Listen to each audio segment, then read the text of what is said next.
میں نے جو متعدد مواقع سے آیات مبارکہ آپ کو سنائی کہ ہر جگہ پر چوٹی کی چیز صبر ہے، آخری چیز جو بیان ہوتی ہے وہ صبر ہے۔ سورۃ العصر میں آخری بات وَتَوَاصَوْا بِالصَّبْرِ یا ایھا الذین آمنوا استعینوا بالصبر والصلاۃ، اے ایمان والو مدد حاصل کرو صبر سے اور نماز سے۔ ان اللہ مع الصابرین، اللہ تعالیٰ صبر کرنے والوں کے ساتھ ہے۔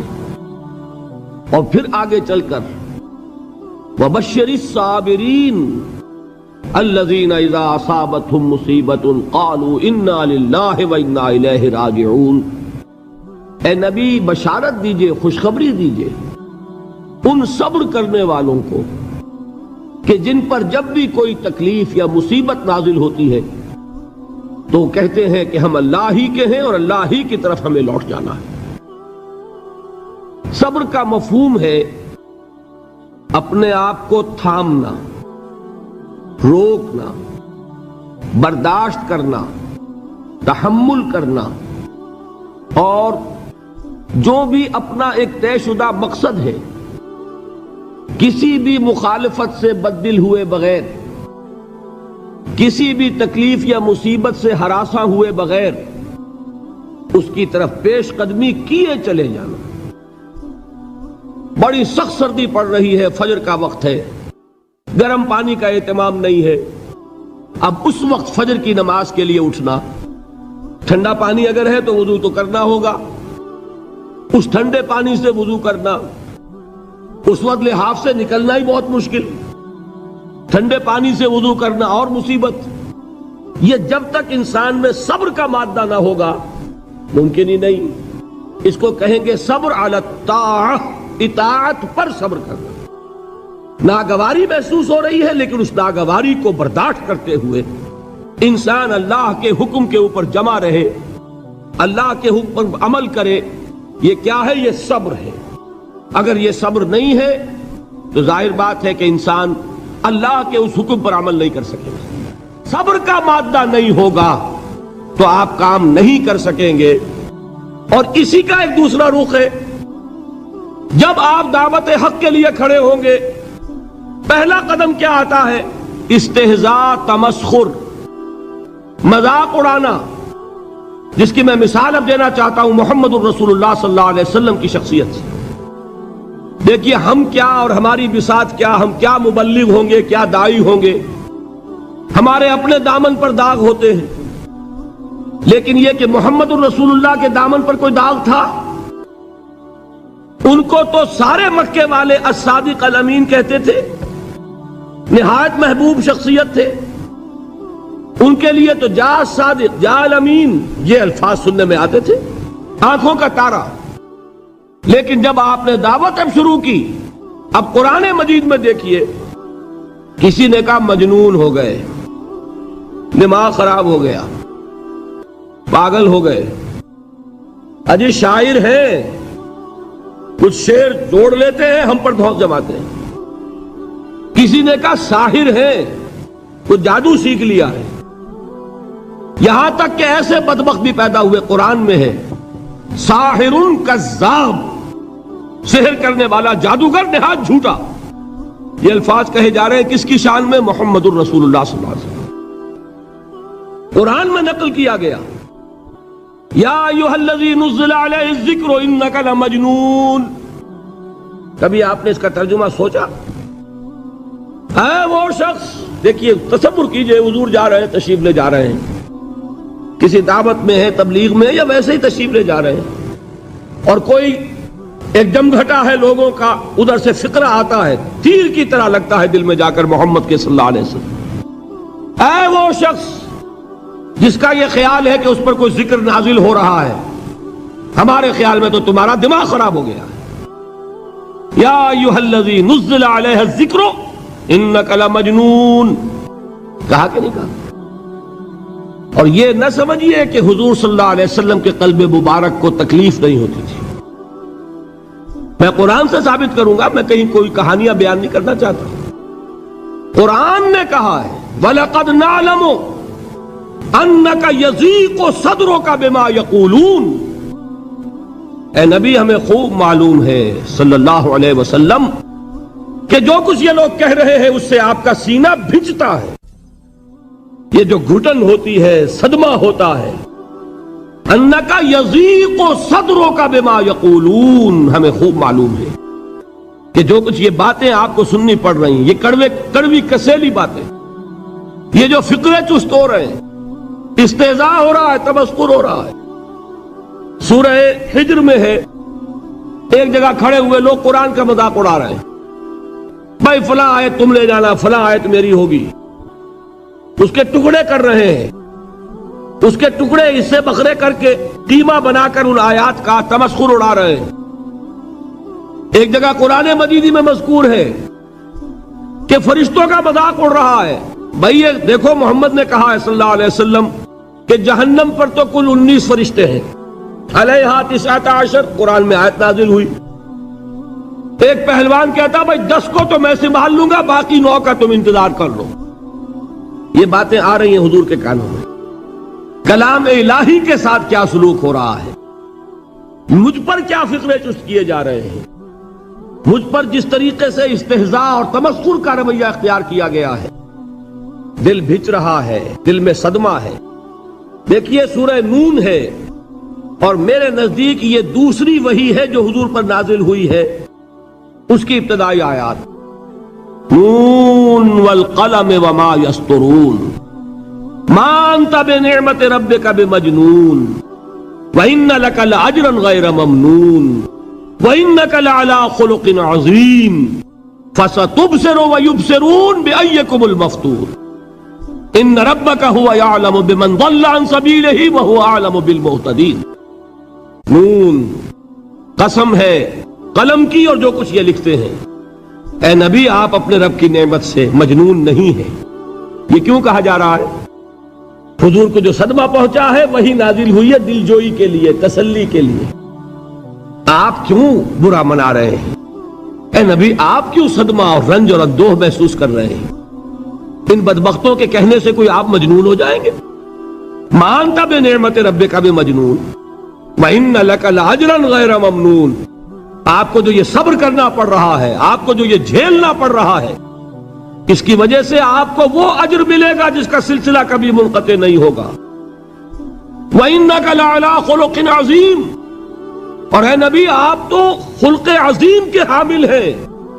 آپ کا اخلاق، آپ کا کردار، آپ کی سیرت، آپ کی شخصیت میں طہارت، نفاست، پاکیزگی، آج تک دنیا نے کوئی پاگل، کوئی مجنون ایسا بھی دیکھا؟ یہ ساری باتیں اللہ تعالیٰ حضور کی دلجوئی کے لیے فرما رہے ہیں۔ اس سے آپ اندازہ کیجئے کہ کتنا صدمہ ہوتا ہوگا۔ یہی ہے، اس ساری چیز کو جمع کیجئے تو یہ چیز کیا ہے؟ وَاصْبِرْ عَلَىٰ مَا يَقُولُونَ وَاهْجُرْهُمْ هَجْرًا جَمِيلًا، صبر کرو اے نبی، صبر کرو اے محمد صلی اللہ علیہ وسلم، جھیلو اور برداشت کرو اس پر جو یہ کہہ رہے ہیں۔ یریدون لیطفئوا نور اللہ بافواہہم، یہ چاہتے ہیں کہ اللہ کے نور کو اپنے منہ سے بجھا دیں، پھونکے مار کے ہی بس۔ نور خدا ہے کفر کی حرکت پہ خندہ زن، پھونکوں سے یہ چراغ بجھایا نہ جائے گا۔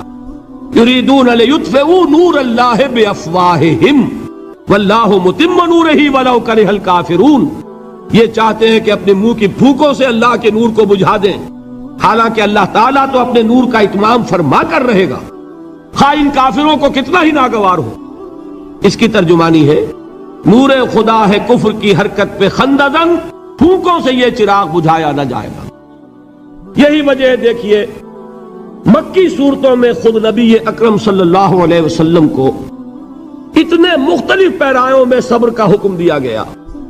کچھ مثالیں میں دے چکا ہوں، وَلِرَبِّكَ فَاصْبِرْ، اسی طریقے سے وَاصْبِرْ كَمَا صَبَرَ أُولُو الْعَزْمِ مِنَ الرُّسُلِ، اے نبی صبر کیجئے جیسے کہ صبر کیا ہمارے اولو العزم رسولوں نے۔ وَاصْبِرْ وَمَا صَبْرُكَ إِلَّا بِاللَّهِ، اے نبی صبر کیجئے اور آپ کا صبر تو اللہ ہی کے سہارے ہے۔ وَاصْبِرْ لِحُکْمِ رَبِّكَ، یہ سورہ نون جس کی ابتدائی آیات میں نے آپ کو سنائی، نون والقلم وما یسطرون ما انت بنعمت ربک بمجنون، اس کا اختتام کیا ہوتا ہے؟ وَاصْبِرْ لِحُکْمِ رَبِّكَ وَلَا تَكُنْ كَصَاحِبِ الْحُوتِ اِذْ نَادَىٰ وَهُوَ مَكْظُومٌ، اے نبی صبر کیجئے اپنے رب کے فیصلے کا، انتظار کیجئے اور اس مچھلی والے کے مانند نہ ہو جائیے۔ مچھلی والا کون؟ حضرت یونس علیہ السلام۔ مچھلی والے نے اپنے دینی حمیت اور غیرت جو تھی اس کی وجہ سے اللہ کے حکم کا انتظار نہیں کیا، اپنی قوم کو چھوڑ کر چل دیے۔ نبی کا، رسول کا یہ معاملہ ہوتا ہے، جیسے کہ آپ کو معلوم ہے کوئی افسر ہے کسی حکومت کا، وہ اپنی پلیس آف ڈیوٹی کو نہیں چھوڑ سکتا، he must stick to his place of duty. بڑے افسرز کے لیے تو یہ بہت بہت اہم بات ہے۔ تو اے رسول، جہاں آپ کو ہم نے تعینات کیا ہے آپ وہاں سے ہل نہیں سکتے کہ ذرا مخالفت ہوئی، لوگوں نے فقرے چست کیے اور آپ کہیں اور چل دیے، دفع ہوئیے، یہ بات نہیں سننا چاہتے، میں کسی اور کو سناؤں گا، ہو سکتا ہے نا؟ ہم تو کرتے ہیں نا یہ، اس لیے کہ ہمیں تو اللہ نے کہیں تعینات تو نہیں کیا نا۔ اگر ایک جگہ کے لوگ بات نہیں سنتے، چلو بھائی ہم کہیں اور جائیں گے، وہاں بات سنائیں گے۔ لیکن رسول کا معاملہ ہوتا ہے جو اس کی پلیس آف اپوائنٹمنٹ ہے، he cannot leave his place without the express permission of Allah subhanahu wa ta'ala۔ آپ نے یہ سنا ہوگا، سیرت کی تقاریر میں پڑھا ہوگا کہ مدینے کی طرف ہجرت کی اجازت حضور نے تمام صحابہ کو دے دی، خود منتظر رہے جب تک کہ اللہ کی طرف سے اجازت نہیں آ گئی۔ حضرت ابوبکر پوچھتے رہتے تھے حضور اجازت آ گئی کہ نہیں؟ نہیں ابھی نہیں آئی۔ حضور اذن آ گیا؟ نہیں آیا، ابھی نہیں آیا۔ حبشہ کی طرف سب کو بھیج دیا، اجازت دے دی جو جانا چاہے چلا جائے۔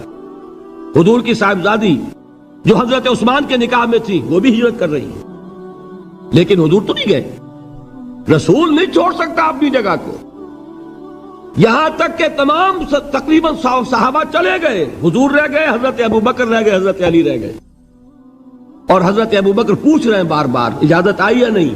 نہیں ابھی نہیں آئی۔ حضرت عائشہ نے واقعہ بیان کیا کہ ایک روز اچانک دوپہر کے وقت ہم نے دیکھا کہ حضور نے اپنے پورے جسم کو ڈھانپا ہوا ہے، چہرے کو بھی کپڑے میں ڈھانکا ہوا ہے اور تشریف لا رہے ہیں۔ یہ اس میں تعجب کی بات یہ کہ عرب میں آج بھی آپ کو معلوم ہے کہ یہ چیز جو ہے ان کی روایات کے خلاف ہے کہ دوپہر کے وقت کوئی کسی سے ملنے جائے۔ یہ وقت جو ہے قیلولے کا ہے، آرام کا ہے۔ تو این ٹھیک دوپہر کے وقت تشریف لائے حضور، آپ نے آ کے حضرت ابوبکر سے فرمایا کہ اجازت آ گئی ہے۔ حضرت ابوبکر نے بہت خوش ہو کر ایک بات کہی، حضور میں نے 2 اونٹنیاں تیار کی ہوئی ہیں۔ یعنی اب آپ وہ تو سوچتے تھے نا شاباش ملے گی کہ میں نے تیاری کی ہوئی ہے، میں نے 2 اونٹنیوں کو خوب کھلا پلا کے فربا کیا ہوا ہے، بڑی توانا ہے تاکہ ہم تیزی کے ساتھ سفر کر سکیں۔ حضور نے توقف کیا، فرمایا ہاں ٹھیک ہے، 1 اونٹنی میں استعمال کروں گا لیکن میں اس کی قیمت ادا کروں گا۔ حضرت ابوبکر کی آنکھوں میں آنسو آ گئے، روتے ہوئے کہا حضور مجھ سے یہ مغایرت، کیا یہ جان اور مال کسی اور کے لیے ہے؟ آپ مجھ سے بھی کہہ رہے ہیں میری اونٹنی جو ہے وہ بھی بلا معاوضہ آپ قبول نہیں فرما رہے۔ یہ ہے محمد الرسول اللہ کی غیرت اور حمیت کا معاملہ۔ اب دیکھیے ایک بات عجیب ہے، یہ ربط اپنے ذہن میں رکھیے، اللہ تو صبر کی تلقین کر رہا ہے اپنے رسول کو، اور رسول یہی تلقین کر رہے ہیں اپنے صحابہ کو، صبر کرو، جھیلو، برداشت کرو، ہاتھ مت اٹھانا، کوئی جوابی کارروائی نہیں ہوگی، بلکہ اپنے اوپر جھیلو جو کچھ جھیلنا ہے، ڈٹے رہو، پیچھے مت ہٹنا، یہ صبر ہے، لیکن ہاتھ اٹھانے کی اجازت نہیں۔ چنانچہ اب ذرا چشم تصور سے دیکھیے، ابو جہل اس نے جو بدترین روش اختیار کی، وہ ایک خاندان تھا حضرت یاسر، ان کی اہلیہ حضرت سمیہ اور ان کے فرزند حضرت عمار رضی اللہ تعالی عنہم۔ یہ غلام نہیں تھے، حضرت سمیہ تو کنیز تھیں لیکن یاسر غلام نہیں تھے۔ ان کی کہانی یہ ہے، واقعہ یہ ہے کہ یہ بہت نیک آدمی تھے یاسر، یمن کے باشندے، انہیں کو خواب میں بشارت ہوئی کہ نبی کا ظہور ہونے والا ہے مکے میں، جاؤ شاید ان کے قدموں تک پہنچ جاؤ۔ یہ یمن سے ترک وطن کر کے مکے آ گئے۔ ابو جہل کا ایک چچا تھا، بہت شریف النفس انسان، اس کے ساتھ معاہدہ کیا حلیف بن کر، اور وہ مکے میں رہنے لگے۔ اس لیے کہ یہ نوٹ کر لیجئے، مکہ اس وقت ایک قبیلے کا شہر تھا، صرف قریش۔ یا قرشی رہ سکتا تھا وہاں، یا قرشی کا حلیف، کہ اگر تو کسی قرشی نے آپ کو امان دی ہوئی ہے تو آپ رہ سکتے ہیں مکے میں، ورنہ نہیں۔ یا تیسرے قرشی کا غلام، غلام تو ملکیت ہی ہے اس کی، جیسے بھیڑ بکری ہے کسی قرشی کی، اسی طرح اس کے غلام ہے۔ یہ تین کیٹیگریز تھی انسانوں کی مکے میں۔ اسی کو نوٹ کیجئے کہ جو بیچارے غلام تھے وہ سب سے زیادہ ستائے گئے، اس لیے کہ غلاموں کے تو حقوق ہی کوئی نہیں تھے۔ بلال غلام تھے، ابو فقی غلام تھے، زنیرہ ایک کنیز تھی، ان کو جو ماریں پڑی ہیں اس کا آپ کو معلوم ہے۔ حضرت بلال کے ساتھ جو کچھ امیہ ابن خلف نے کیا، کہ جس طریقے سے کہ حیوانوں کی لاشیں جو ہے کھینچ کر گھسیٹ کر لے جائی جاتی ہیں، ان کی گردن میں رسی ڈال کر گھسیٹتے، اسی طریقے سے حضرت بلال کے گردن میں رسی ڈال کر ٹھیک دوپہر کے وقت مکے کی سنگلاخ گلیوں کے اندر گھسیٹا جاتا تھا۔ نیچے زمین جل رہی ہے توے کی طرح، اور ویسا بھی ہوتا تھا کہ چت لٹا دیا، اوپر سے وہ آگ مکے کا، کہ سورج جو ہے ذرا نوٹ کیجئے، آگ برسا رہا، نیچے زمین توے کی طرح جل رہی ہے، اور ایک بھاری سل بھی لا کر جو ہے سر پر رکھ دی، چھاتی پر رکھ دی گئی ہے کہ آواز نہیں نکل رہی، جھاگ نکل رہے منہ سے، لیکن اس حال میں بھی احد احد احد، ایک ایک اللہ، قل هو اللہ احد، الفاظ نکل رہے۔ یہ ہے وہ صبر، صبر علی الابتلاء، صبر علی الایذاء۔ یہ ابتلاء اور ایذاء پر صبر ہے، جھیلو برداشت کرو، اس توحید پر قائم رہو، محمد کی رسالت کے اقرار کرتے رہو صلی اللہ علیہ وسلم، لیکن ہاتھ نہیں اٹھانا۔ اب میں آپ کو بتا رہا تھا یہ تو غلام تھے، یہ جو تھے یاسر یہ حلیف تھے، غلام تو نہیں تھے نا۔ البتہ وہ ابو جہل کے چچا کی کنیز تھی یہ سمیہ، انہوں نے اجازت لے کر ان سے نکاح کر لیا، یہ تو کنیز رہیں گی۔ بیٹا جو ہوا وہ بھی ایک طرح سے، جب کنیز زیادہ ہے تو غلام ہو گیا، عمار ابن یاسر۔ وہ جو شخص تھا بہت شریف النفس ابو جہل کا چچا، وہ مر گیا، اب ابو جہل جو ہے اس خاندان کا سربراہ ہے، لہذا یہ تینوں جو افراد ہیں وہ اس کے رحم و کرم پر ہیں۔ یاسر کو بھی پروٹیکشن اگر ہے تو ابو جہل کی ہے، ابو جہل جو چاہے کرے، اور سمیہ تو کنیز ہے ہی، اس کا تو کوئی حق ہے ہی نہیں، جو چاہے کرے، اور عمار ان دونوں کا بیٹا ہے، لہذا بدترین معاملہ کیا ابو جہل نے ان تین افراد کے ساتھ۔ حضرت سمیہ کے ساتھ جو کچھ کیا گیا ہے آپ اس کا تصور نہیں کر سکتے۔ بالآخر جو شہید کیا ہے حضرت سمیہ کو، ایذائیں دے دے کے، سسکا سسکا کے، ان کے جسم کے نازک حصوں کو جلا کے، داغ دے کر، کہتا کیا تھا، ایک دفعہ کہہ دو کہ میرا جو یہ بت ہے یہ بھی الہ ہے، مان لو میں چھوڑ دوں گا۔ تنگ آ گیا، کسی طریقے سے ایک دفعہ کہہ دو پھر میں چھوڑ دوں گا۔ لیکن یہ میاں بیوی حضرت یاسر اور حضرت سمیہ رضی اللہ تعالی عنہما، یہ ہے ثبات، یہ ہے صبر، یہ ہے استقلال، ایک مرتبہ بھی کہنے کے لیے تیار نہیں ہوئے، جو چاہو کر لو، اب ہم تو اس سے پیچھے نہیں ہٹیں گے۔ تنگ آ کر اس نے حضرت سمیہ کی تو شرمگاہ میں برچھا مارا ہے اور شہید کیا۔ حضرت یاسر کے بارے میں ایک روایت یہ ہے، ستا ستا کے، تنگ کر کر کے، آخر کار جو ختم کیا، انہیں شہید کیا کس طرح، 4 سانڈ اونٹ جوان، ان سے رسے باندھے، ایک رسے سے ایک بازو باندھا، دوسرے سے دوسرا بازو باندھا، تیسرے سے ایک ٹانگ باندھی، چوتھے سے دوسری ٹانگ باندھی، اور چاروں کو دوڑایا ہے کہ جسم کے پرخچے ہو گئے۔ اس وقت سامنے سے حضور گزرتے تھے جبکہ آل یاسر کے ساتھ یہ معاملہ ہو رہا ہے، کیا فرماتے تھے، اسبروا یا آل یاسر فإن موعدکم الجنہ، اے یاسر کے گھر والوں صبر کرو، جھیلو، اس لیے کہ تمہارے وعدے کی جگہ جنت ہے۔ اللہ تعالیٰ ادھر آنکھ بند ہوگی ادھر جنت میں تمہارا داخلہ ہو جائے گا۔ یہ ہے تواصوا بالصبر والعصر ان الانسان لفی خسر۔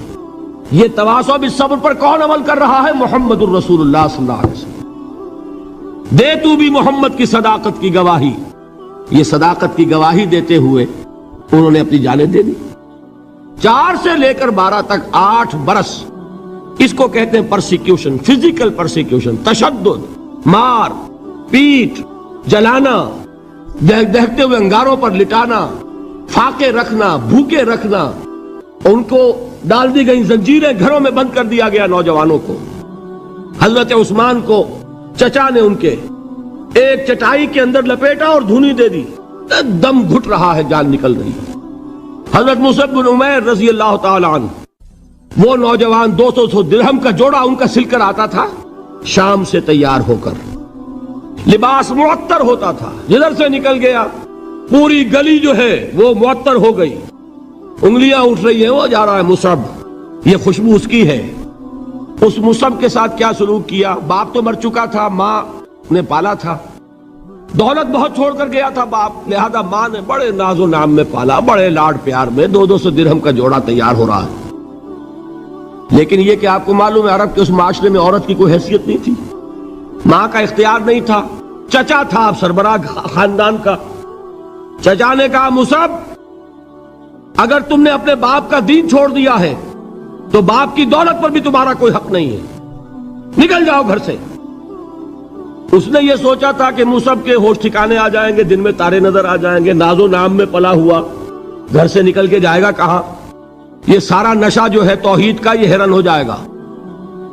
حضرت مصعب کا جواب بالکل برعکس تھا، اچھا ٹھیک ہے چچا جان میں گھر چھوڑتا ہوں۔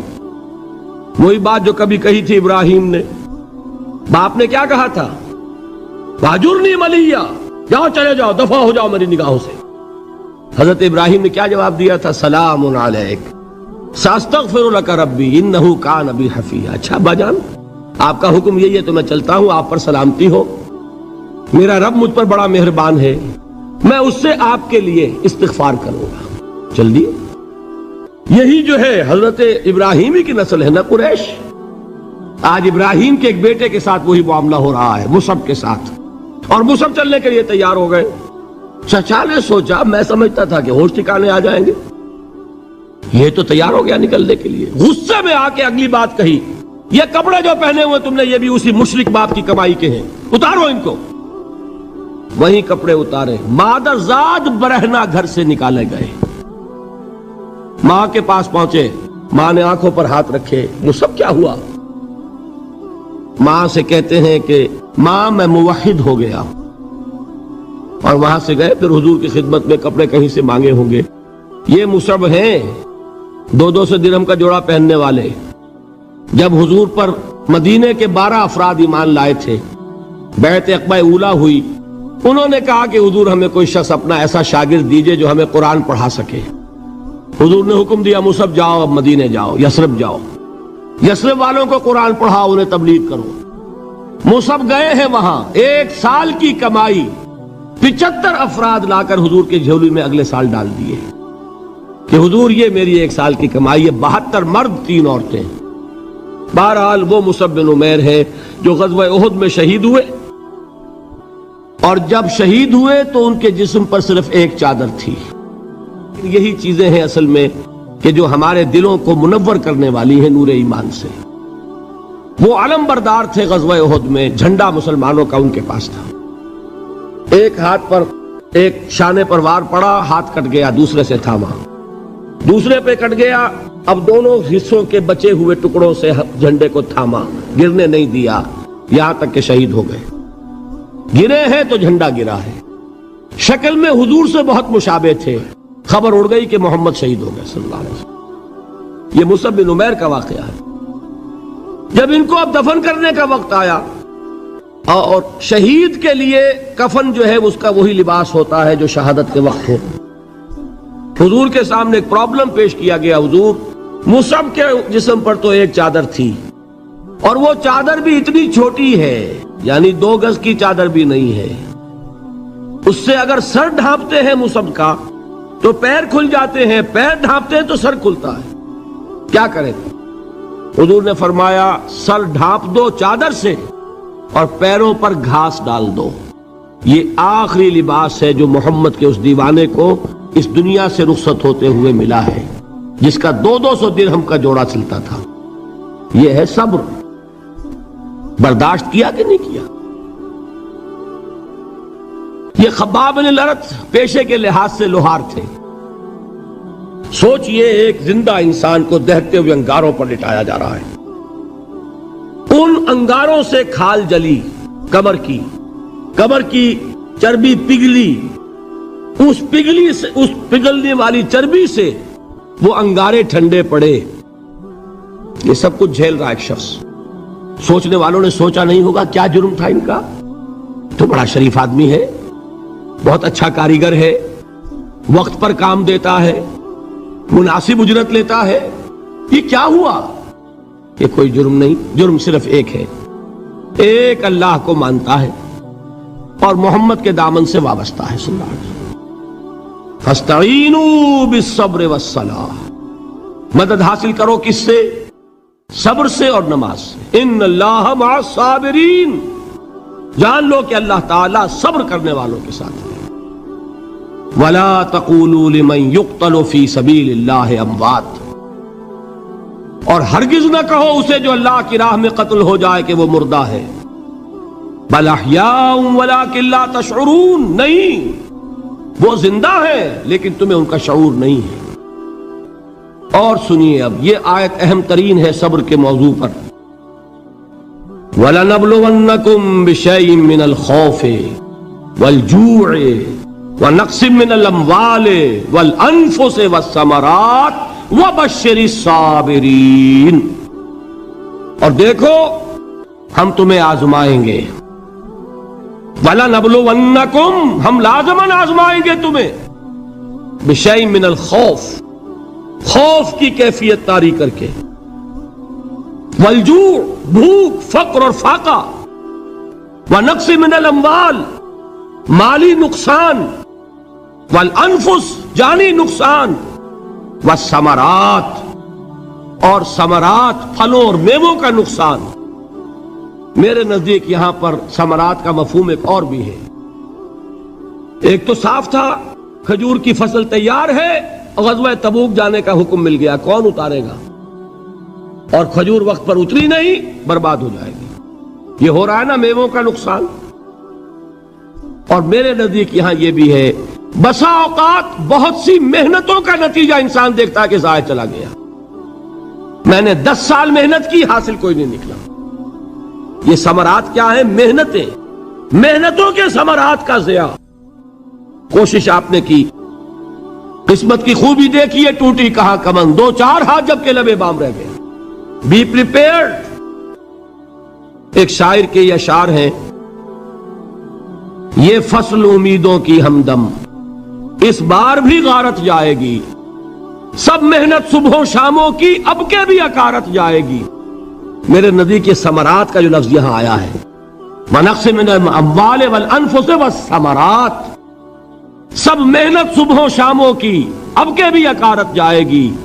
دھرتی کے کونوں کھدروں میں پھر اپنے لہو کی کھاد بھرو، پھر مٹی سینچو اشکوں سے، پھر اگلی رت کی فکر کرو، پھر اگلی رت کی فکر کرو، جب پھر ایک بار اجڑنا ہے۔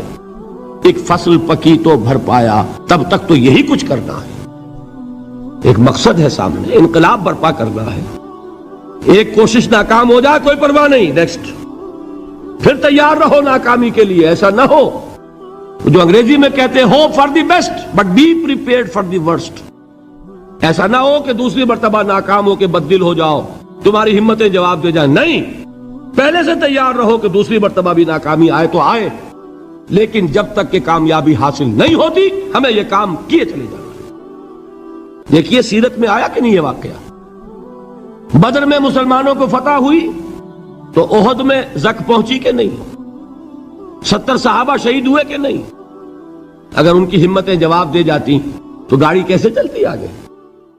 تو فرمایا وَلَنَبْلُوَنَّكُمْ بِشَيْءٍ مِّنَ الْخَوْفِ وَالْجُوعِ وَنَقْصٍ مِّنَ الْأَمْوَالِ وَالْأَنفُسِ وَالثَّمَرَاتِ، ہم تمہیں لازماً آزمائیں گے خوف کی کیفیت سے، فقر و فاقے کی کیفیت سے، بھوک سے، جان کے نقصان سے، مال کے نقصان سے، محنتوں کے حاصل کے ضائع ہو جانے سے۔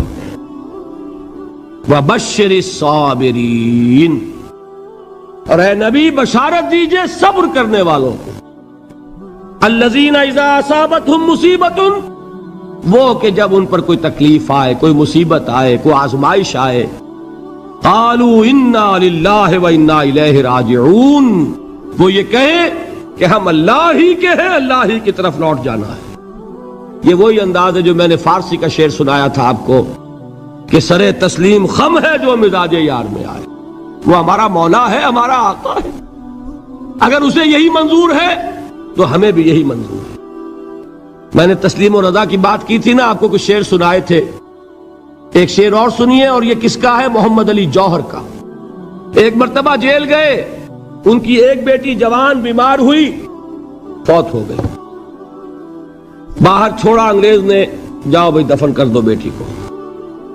دوسری مرتبہ جیل گئے، دوسری جوان بیٹی اسی مرض میں مبتلا ہوئی، اب یہ جیل میں ہے، خبر پہنچی کہ دوسری بیٹی کے اوپر بھی اسی مرض کا حملہ ہوا ہے۔ ایک نظم لکھی ہے جس کا آخری شعر یہ ہے، تیری صحت ہمیں منظور ہے لیکن اس کو نہیں منظور تو پھر ہم کو بھی منظور نہیں۔ یہ ہے، جب تک یہ کیفیت نہ ہو اس میدان میں آدمی ثابت قدم نہیں رہ سکتا کہ میرے رب کو اگر یہ منظور ہے تو یہی مجھے منظور ہے، اور تیری صحت ہمیں چاہیے تو ضرور، لیکن ہمارے رب کو منظور نہیں تو ہمیں بھی منظور۔ راضی برضائے رب۔ وَبَشِّرِ الصَّابِرِينَ الَّذِينَ إِذَا أَصَابَتْهُمْ مُصِيبَةٌ قَالُوا إِنَّا لِلَّهِ وَإِنَّا إِلَيْهِ رَاجِعُونَ، نہ شود نصیب دشمن کے شود ہلاک تیغت، سر دوستہ سلامت کے تو خنجر آزمائی۔ اولئک علیہم صلوات من ربہم ورحمہ، یہی ہے وہ لوگ جن پر ان کے رب کی طرف سے عنایتیں ہیں اور رحمتیں ہیں۔ وَأُولَئِكَ هُمُ الْمُهْتَدُونَ، اور یہی ہے وہ لوگ جو کامیاب ہونے والے ہیں، ہدایت پانے والے، ہدایت یافتہ۔ وَالصَّابِرِينَ فِي الْبَأْسَاءِ وَالضَّرَّاءِ وَحِينَ الْبَأْسِ، اور صبر کرنے والے، اصل نیکی ان کی ہے، جسمانی تکلیفوں میں صبر کرنے والے، فقر اور فاقے میں صبر کرنے والے، اور جنگ کے وقت صبر کرنے والے۔ اولئک الذین صدقوا واولئک هم المتقون، یہ ہیں وہ لوگ جو صبر کرنے والے ہیں، یہ ہیں جو سچے ہیں، جو اپنے دعوے میں نیکی کے اور ایمان کے صادق ہیں، اور یہی وہ لوگ ہیں جو متقی ہیں۔ اللہ تعالیٰ نے کیسے کیسے مسلمانوں سے کہا، مسلمانوں تمہیں زک پہنچی ہے تو انہیں بھی تو پہنچی تھی، ان کے 70 نہیں مارے گئے تھے بدر میں، ان کے حوصلے جو ہیں وہ تو پست نہیں ہوئے، وہ اگلے سال آ گئے تم پر چڑھائی کر کے، تم کیوں اتنا برا مان رہے ہو؟ تمہارے دل اتنے زخمی کیوں ہو گئے؟ تمہیں تکلیف پہنچتی ہے تو انہیں بھی پہنچتی ہے۔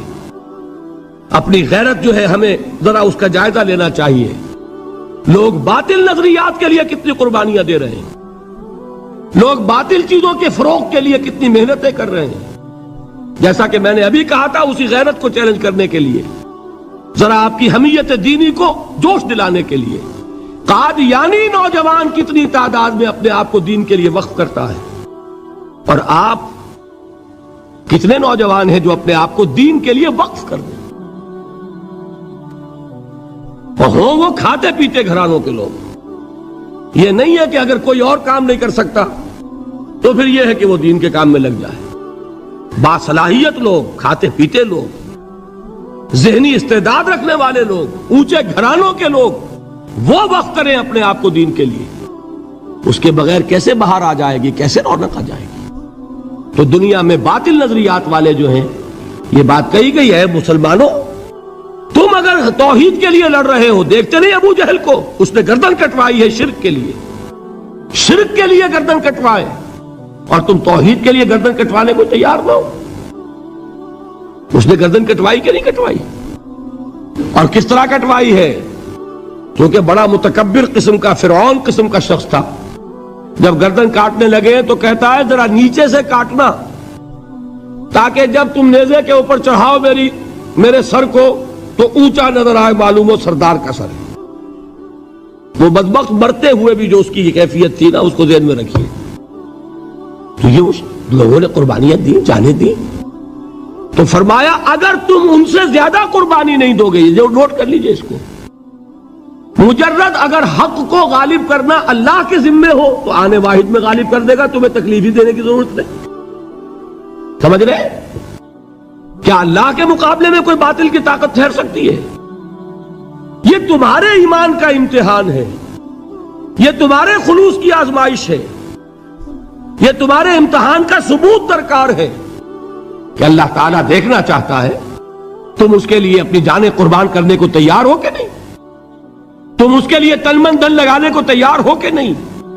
اور یہ جان لو کہ اگر کفار اور مشرکین اور ملحدین اور باطل نظریات والے وہ جو کچھ قربانیاں اپنے باطل نظریات کے لیے دے رہے ہیں، ان سے زیادہ اگر تم نہیں دو گے تو حق غالب نہیں ہوگا۔ انہوں نے جو صبر کیا ہے اپنے باطل نظریات پر، اگر تم اس سے زیادہ صبر کا ثبوت نہیں دو گے اپنے اس حق پر تو حق غالب نہیں ہوگا۔